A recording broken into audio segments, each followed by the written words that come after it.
So what I'd like actually to do is to move on to our first set of speakers for this afternoon.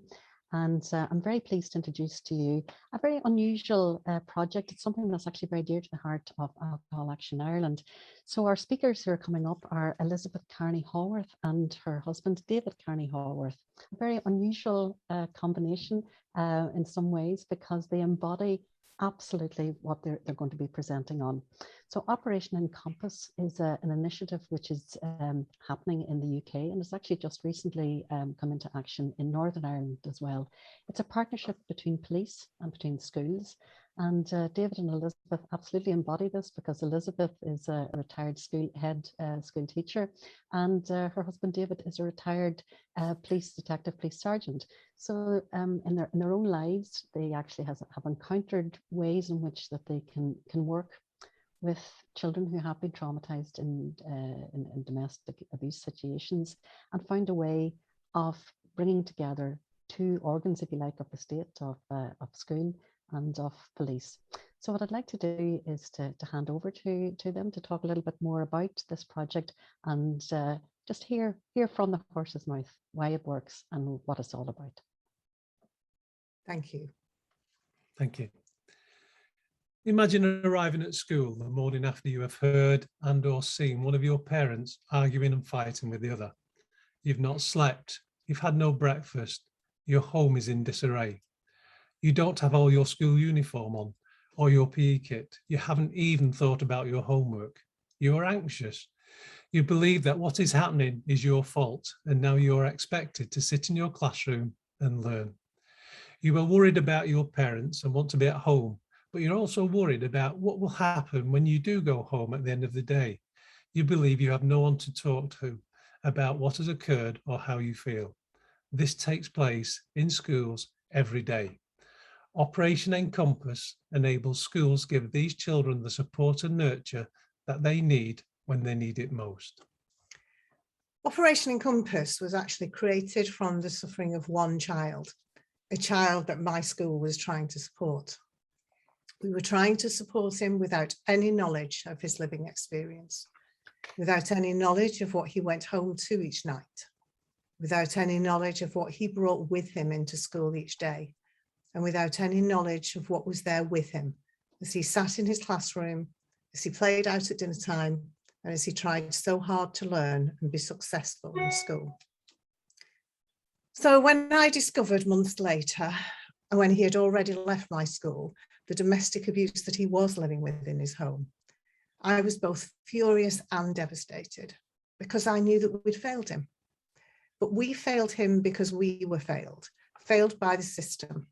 A system that left his school, the place where he'd felt secure and where he spent large parts of his time, as the very poor relation of information sharing. So 11 years ago, I went home and I shared my sadness and my frustration with David. My frustration at a system that firstly did not see children as victims of domestic abuse incidents, and secondly was a system that in no way acknowledged the role that schools can play in supporting these children. And that very evening, Operation Encompass was born.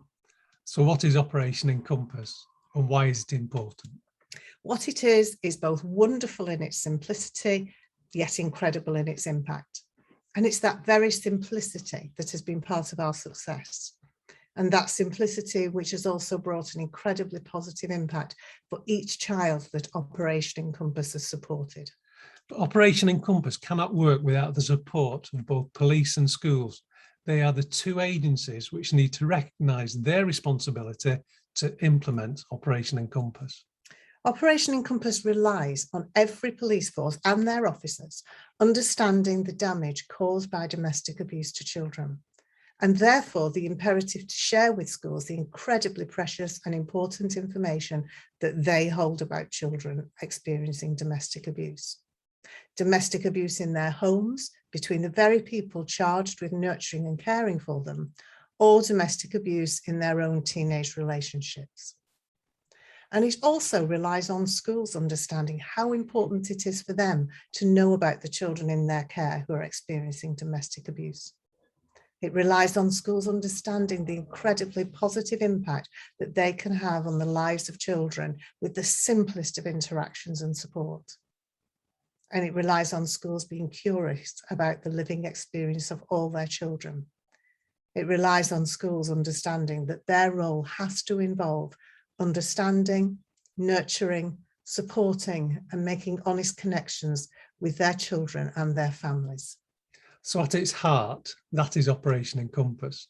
The police sharing information about every single police-attended domestic abuse incident with children related to either adults involved, being shared with the child's school and being shared prior to the start of the next school day.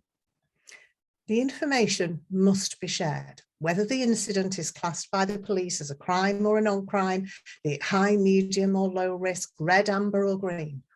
To a child, none of these designations are important. To a child, all these incidents are damaging. If it is serious enough for the police to have been called, then it is serious enough for that information to be shared. And when police share that information with the school, they must also share it with a context that allows the school to use that information wisely, professionally, and sensitively, to be able to support that child and not place the child or adult victim in any danger or to re-traumatize any of the victims. So with this sharing of information, Operation Encompass enables both police and schools to support some of the most vulnerable children in the community, to protect them from and help them to overcome the impact of domestic abuse, encouraging agencies to work together to give children the right support at the right time. It's now over 10 years since David and I began trialling Operation Encompass, and since that time, hundreds of thousands of children have received support from their schools. In a recent BBC Freedom of Information request, the 27 police forces responding identified that in a 145 school day period, they had made over 143,000 Operation Encompass notifications to those schools. And we know that a notification relates to a family and may include more than one child. These figures are staggering, but sadly not surprising.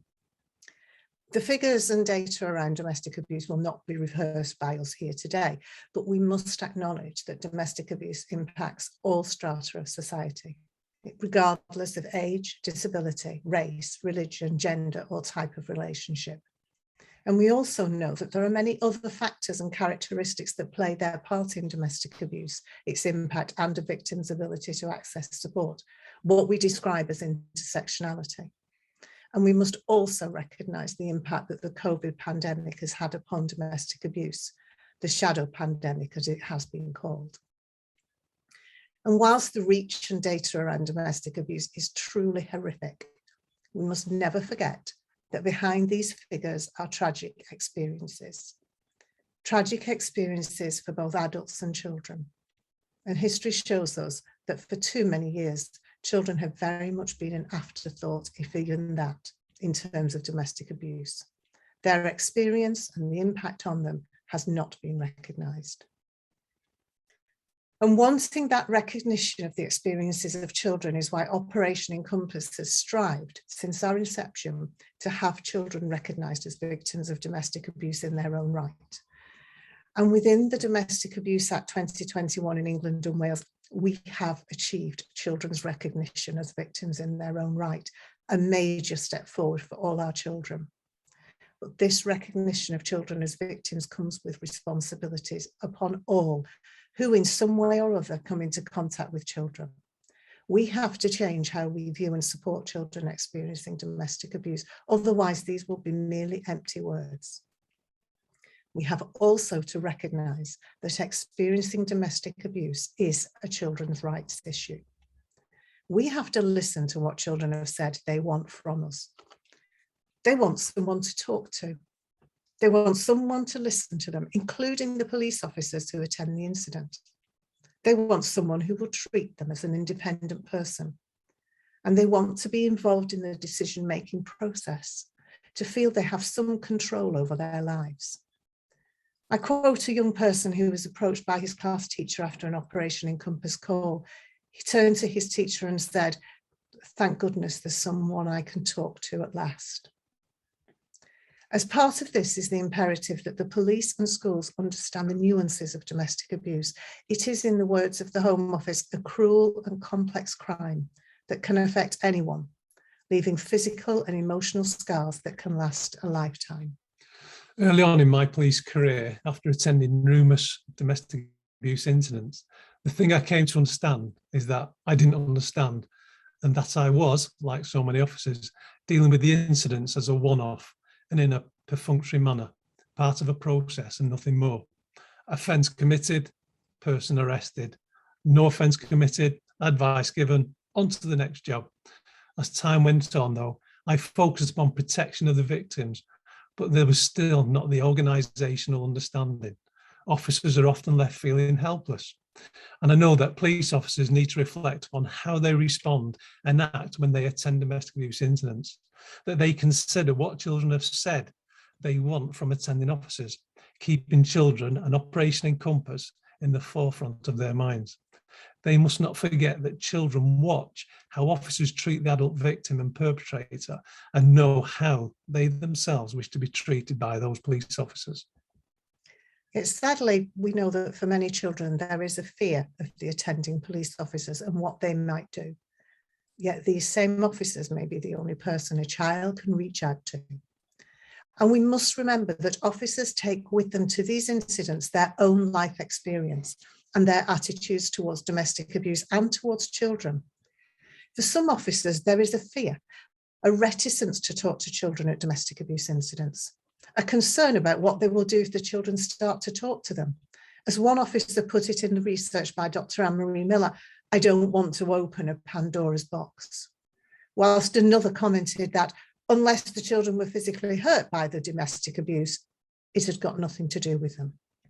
The introduction of Operation Encompass and the police force has had the unforeseen impact of allowing officers to feel that at least there is something tangible and something positive that they can do to support the children whose lives are sadly woven into the web of domestic abuse.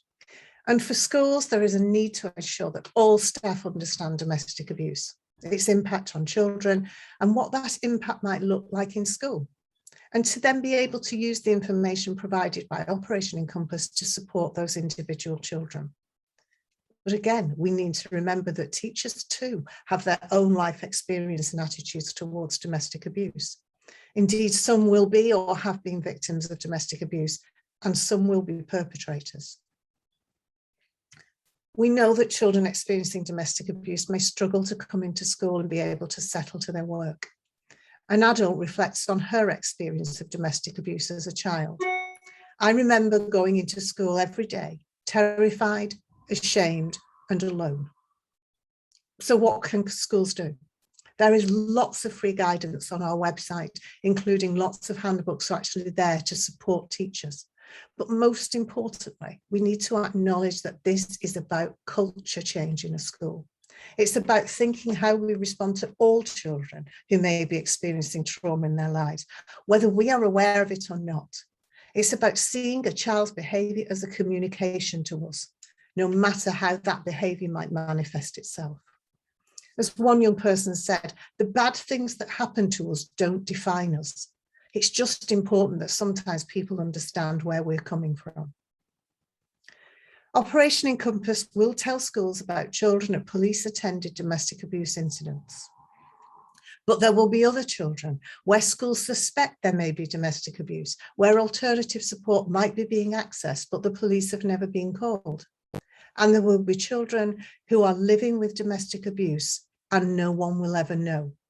They too need our support. For those children that Operation Encompass does tell schools about, that information will also give schools clues as to other issues that the family may be facing, those other vulnerabilities that have sometimes been referred to as the toxic trio. And it will tell us about other vulnerabilities. And that is why Operation Encompass has been described as the key to the big door and the gift that keeps on giving. There are no official statistics on children living with domestic abuse. This is another issue that we've been working closely with the Home Office to address for a number of years. Because without some kind of accurate figures, no one knows how many children are impacted, and therefore the range and the extent of support that needs to be provided by schools, by local authorities, and by our governments. So thinking about our children, what is it that we need to do for them? What should we focus upon? Connections. Connect with those children, all of them. Let them know that we see them, that we are here for them, and yes, that we love them. Connect before you even think about expecting them to be able to engage in learning. I know later that we're listening to Dr. Gabor Mate speak, and his words resonate so clearly with the work of Operation Encompass. He says, the essence of trauma is disconnection. So the real question is, how did we get separated and how do we connect? Research clearly shows us that experiencing domestic abuse can damage the connection between the parent and the child, and it can, at its worst, lead to the breakdown of that relationship. But by having staff who understand domestic abuse and know that the support that schools offer may be the only support that these children have, we can develop a school culture which supports all children. It is incumbent on schools to provide a safe, secure, nurturing environment within which each and every one of our children can experience safe, secure, nurturing relationships, upon which we can build those strong and trusting connections, not only with the child, but also with their family. Because if we support the parents, then we enable them to be in a better place to support their children. By accepting the trauma that living with domestic abuse causes to children and acknowledging that this damage can have lifelong implications, we place ourselves in that space of a moral imperative to respond, to support, to help our children heal. The word trauma is Greek for wound. Not that long ago, if we heard the word trauma, we would automatically think about that in terms of bruises, cuts, the damage done to us physically when we are in an accident. And if a child came into school with cuts, a graze, a bump, bruises, what would we do? Immediately, we would reassure the child. We would help them to calm. We would reach for our first aid kit. We would clean the cuts and grazes, dress the wounds, and help that trauma heal. And our treatment would be different depending upon the injury and dependent on the child. During the day, we'd check in to make sure that they were okay. Our children experiencing domestic abuse have wounds too, but they are wounds we cannot see. So what do we have in our first aid kit as a society, as schools, as police, as support services that we can use to help us heal the harm caused by that trauma? Children need a similar response to our response to a physical trauma. We need to reassure the child, to help them calm, to reach for our emotional first aid kit and be part of helping that trauma heal. When you dress the wounds and clean the graze, comfort a child who's fallen and had a bump, not only do you help the physical trauma heal, but you are also making an emotional connection with that child. You are saying to them, I see you. I see that you are hurting and I want to help you. I want to help to take that pain away. When you reach for your emotional, connected, soothing first aid kit, you are saying the same things to these children experiencing trauma. I see you. I care about you. You are important to me. I see that you are hurting and I want to help you. I want to ease your pain. As I mentioned earlier, one aspect of the trauma created by living with domestic abuse is the damage done to the child's relationships with the adults in their life. For many traumatized children, their ability to form trusting relationships has been damaged.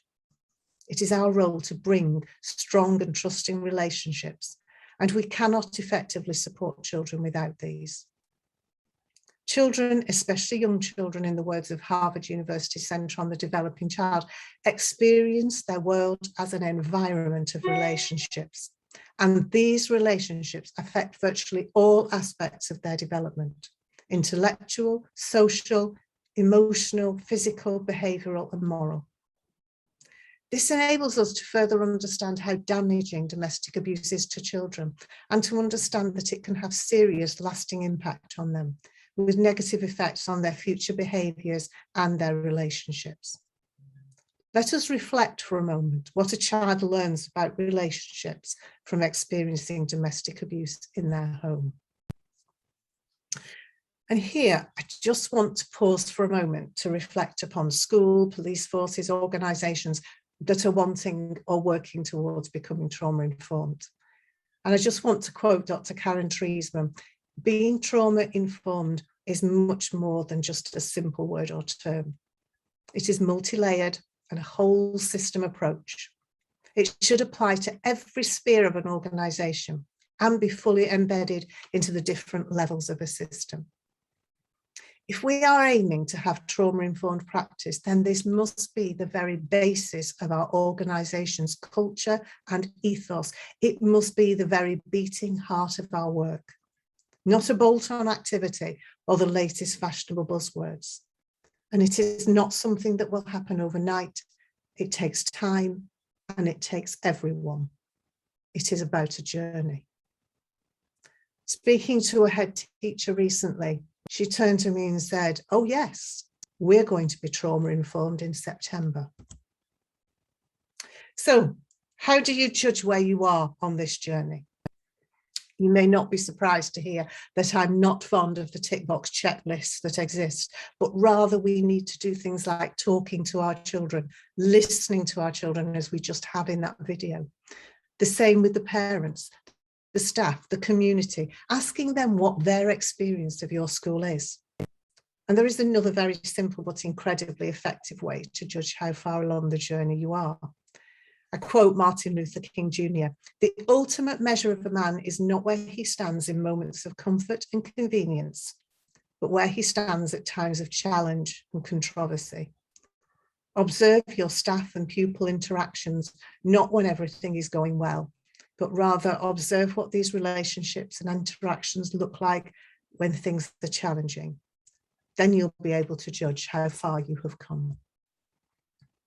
And remember that staff need to look after each other. Just as we need to support the non-abusive adults so that they can better support their children, so too we need to support teachers and school staff so that they can be in the best place to support the children in their care. The strongest predictor of the emotional health and well-being of any class in school is the emotional health and well-being of their teacher.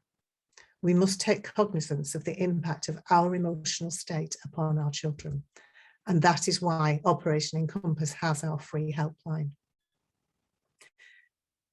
The single most critical factor in how children weather exposure to domestic violence is the presence of at least one loving and supportive adult in their life. That may and can be you. We're going to share with you now the true story of how domestic abuse impacted one young man, told through the eyes of the senior investigating officer. 2 domestic murders in the space of a few weeks, and that's just one London borough and just when I was on duty. A staggering proportion of the killings we deal with every year are domestics. The same holds true for violent crime of every kind. Survivors of domestic violence are amongst the most vulnerable repeat victims in any community, likely to be assaulted and abused on dozens of occasions before we get called for the first time. And while we've made some progress in our understanding of the impact of domestic violence on its immediate victims, I don't think we've come anywhere close to properly comprehending, much less responding to, the secondary impact on the children growing up in homes where domestic violence is a daily reality. Domestic violence is terrorism on an epic scale, a disease of pandemic proportions, and the single greatest cause of harm in society. Kojo was 16 and he had never come to the notice of the police. He was a good student in school. On the day he was killed, he was out in London with his girlfriend doing an errand for his grandmother. A gang hunted him down. They were armed with hammers, knives, and bats, and were chanting, "Kill him, kill him." His 15-year-old girlfriend, Cookie, was with him, and she recounts, "I put his head on my lap, and I rocked him gently. I was saying, please tell me you're not going to die, because I need you. I need you." He died with his head being cradled in Cookie's arms. I take up the story as arrests have been made. Within days, the team have made a number of arrests. Almost all of them are children, and some of them are as young as 11 years old. I find myself asking, how on earth has it come to this? I sit down with colleagues from the local authority, and we are determined to look into the backgrounds, the stories of all of those suspected of any kind of involvement in this act of unfathomable madness. The idea is to identify any common threads, any possible reasons to explain how these things came to pass. We take our time. When the results come through, they are on the one hand startling, and on the other not surprising at all. There are some consistent elements in the backgrounds of many of the young people that we're concerned about. Most come from broken homes. Many have been excluded from education at some point in their young lives. Some, though by no means all, have previous criminal histories, and some have older siblings who are involved in crime. But one fact stands out clear from all the others. Every single one of them has grown up in a home where domestic abuse has been a reality. Not a single exception. Now try telling me there is no link. I can sit here and I can list government departments which support Operation Encompass. I can tell you about Ofsted, the British Association of Social Workers, the National Association of Head Teachers, Her Majesty's Inspectorate of Constabulary. I can list all the safeguarding government documents that we are in. I could go on and on. And whilst all of these might encourage you to take part, I want schools and police to be part of Operation Encompass because they truly believe in their hearts that our children deserve and have the right to this support. In the words of Martin Luther King Jr., our lives begin to end the day we become silent about things that matter. The African proverb says, the child who is not embraced by the village will burn it down to feel its warmth. For too long, our children experiencing domestic abuse, other trauma, distress and fear in their lives have been left with no other option than to metaphorically burn down our communities and our schools in an effort to get us to see them, to hear their voice and to feel their pain. When asked how he felt about the domestic abuse at home, a young child said, I feel sadness and anger, but mostly sadness because I am small and I can't do anything. Our children experiencing domestic abuse need to know that we see them, that we are listening to them, that we care for them and that we love them. A child may feel unable to act, but each one of us here today is charged with doing something. In his last interview before being assassinated, R.F. Kennedy was asked by David Frost what he would like as his epitaph. And paraphrasing Camus, he said, perhaps this is a world in which children suffer, but we can lessen the number of suffering children. And if you do not do this, then who will do this? So whatever your role, whatever your organisation, use Operation Encompass to lessen the suffering of the children in your care. Make a child's day better and give them a better tomorrow, because our children deserve no less. Thank you. Oh, David and Elizabeth, thank you so much for that. And I can really see from the comments that are actually just flooding in on the chat box how much that you're resonating with our audience here. I've put up some links so that people can find out more about Operation Encompass, how it's currently operating in England and Wales, and as I say, in Northern Ireland and on a pilot basis.